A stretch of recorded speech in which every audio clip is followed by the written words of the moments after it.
Hyderabad metro ప్రయాణికులపై అదనపు ఛార్జీల భారం పడనుంది. దీనికి సంబంధించి హెచ్ఎంఆర్ఐ ప్రణాళికలు రచిస్తుంది. మెట్రో స్టేషన్లో 2 గంటలకు మించి గడిపితే అదనపు ఛార్జీలు వసూలు చేస్తుంది. దీంతో ప్రయాణికులపై అదనంగా 15 నుంచి 50 రూపాయల వరకు భారం పడుతుంది. అయితే ఈ విధానం ఎందుకు అమలు చేశారనేది ఇప్పుడు ఒక చర్చనీయాంశంగా మారింది. ఇక ఇదే అంశంపై మరింత సమాచారం మా ప్రతినిధి హారిక అందిస్తారు.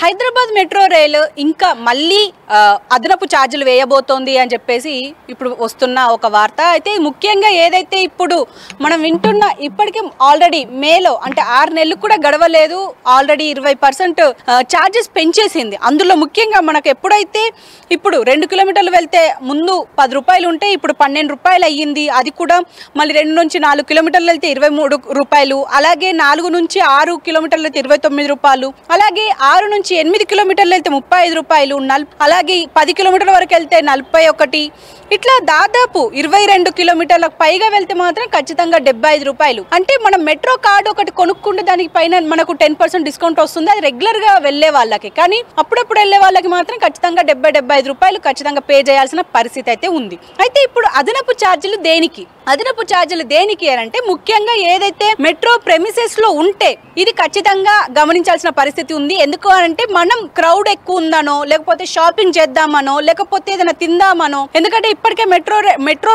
రైల్వే స్టేషన్స్ అంటే ఆ రైల్వే స్టేషన్ ప్రెమిసెస్ లో ఇటు ఫుడ్ కోర్ట్లు కావచ్చు, అలాగే రెస్టారెంట్లు కావచ్చు, కాఫీ కెఫేలు కావచ్చు, ఇంకో పక్క షాపింగ్ మాల్స్ కావచ్చు, ఇలా చాలా వరకు అయ్యాయి. మరి అలాంటప్పుడు మనం ఎక్కువగా స్పెండ్ చేసే అవకాశం ఉంటుంది.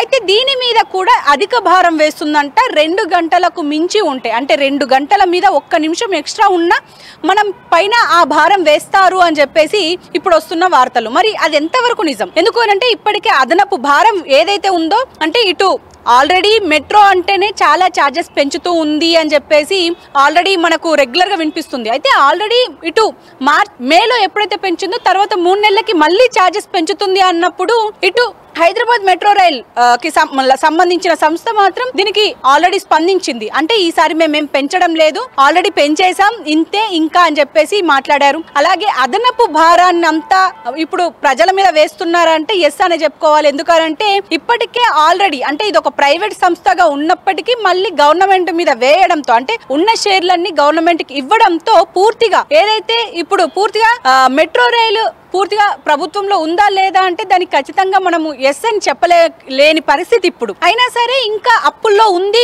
మెట్రో అని చెప్పి మనకు తెలుస్తుంది. అయితే ఈ అప్పుల భారాన్ని ఖచ్చితంగా ప్రయాణికుల మీద వేస్తోంది అని అయితే క్లియర్ గా తెలుస్తుంది. ఎందుకు అనంటే ఇప్పటికే ఇటు ఛార్జెస్ పెంచి 6 నెలలు గడిచింది, మళ్ళీ ఇంకో పక్క ఇటు చూస్తే అదనపు భారం వేయబోతుంది అని చెప్పేసి అయితే క్లియర్ గా తెలుస్తుంది. ఏదైతే అంటే 2 గంటలకు మించి ఖచ్చితంగా అక్కడ ఉంటే, అందులో ముఖ్యంగా మనం క్రౌడ్ ఉందనో లేకపోతే కొద్దిసేపు స్పెండ్ చేద్దామనో అక్కడ ఉంటే మాత్రం ఖచ్చితంగా ఈ భారాన్ని మనం మోయాల్సిన పరిస్థితి అయితే ఉంది అని అయితే క్లియర్ గా తెలుస్తుంది. అయితే ఇది మరి ఆల్రెడీ ఉందా లేకపోతే ఇంకా ఉండబోతోందా అన్నది మాత్రం ఇంకా క్లియర్ గా తెలియట్లేదు. ఎందుకు అనంటే ఇప్పటికీ చెప్తున్నది ఏంటంటే ఖచ్చితంగా ఈ భారం ఉంది అంటే ఖచ్చితంగా పడతాయి ఈ ప్రెమిసెస్ లో ఉంటే అని చెప్పేసి అంటున్నారు. ఆల్రెడీ ఇంతకు ముందు రెస్ట్ రూమ్స్ కి ఇంతకు ముందు డబ్బులు వసూలు చేయకపోతుండే, ఇప్పుడు దానికి కూడా వసూలు చేస్తున్నారు. అంటే ఏదో ఒకటి అంటే ఖచ్చితంగా ఇది ఏం జరుగుతుంది మెట్రోకి సంబంధించి అని చెప్పేసి మాత్రం ఒక క్లియర్ ఇండికేషన్, క్లియర్ ఇన్ఫర్మేషన్ అయితే రావట్లేదు.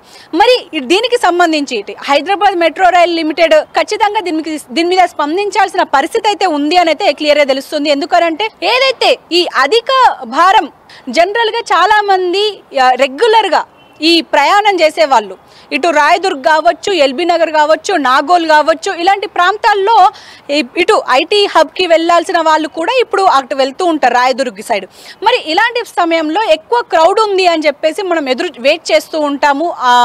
అలాంటి పరిస్థితుల్లో ఖచ్చితంగా 2 అవర్స్ కి మించి ఉండాల్సిన పరిస్థితి ఉంటే ఖచ్చితంగా మళ్ళీ మనం వచ్చి అంటే ఒకసారి బయటికి వెళ్ళి మళ్ళీ లోపలికి రావాల్సిన పరిస్థితి అయితే ఉంది. నెక్స్ట్ మరి ఇటు ప్రయాణికులు ఎలా స్పందిస్తారు, లేకపోతే దీనికి సంబంధించిన ఈ సంస్థ రైల్వే సంస్థ ఎలా స్పందిస్తుంది అనేది చూడాలి. మరి దీనికి సంబంధించి అఫీషియల్ నోటిఫికేషన్ అయితే రాలేదు, అఫీషియల్ ప్రెస్ రిలీజ్ రాలేదు. మరి ఈ రూమర్ అయితే స్ప్రెడ్ అవుతుంది. మరి ఏం జరుగుతుంది అంటే రైల్ ఇన్ఫర్మేషన్ ఇంకా మనకి ఎలాంటిది రాలేదు కాబట్టి మెట్రో రైల్ లిమిటెడ్ సంబంధించి ఒక ప్రెస్ నోట్ అయితే బయటికి రావాల్సింది ఉంది. మరి దీనికి సంబంధించి ఖచ్చితంగా ఈ ఛార్జెస్ పెంచుతున్నారా, 2 hours కి మించి 1 నిమిషం ఉన్న ఛార్జెస్ పడతాయి అని చెప్పేసి అంటున్నారు. మరి అది నిజమా కాదా అనేది ధృవీకరించాల్సిన పరిస్థితి అయితే మెట్రో రైల్ మీద ఉంది. కెమెరామెన్ నీరజ్తో హారిక, హైదరాబాద్.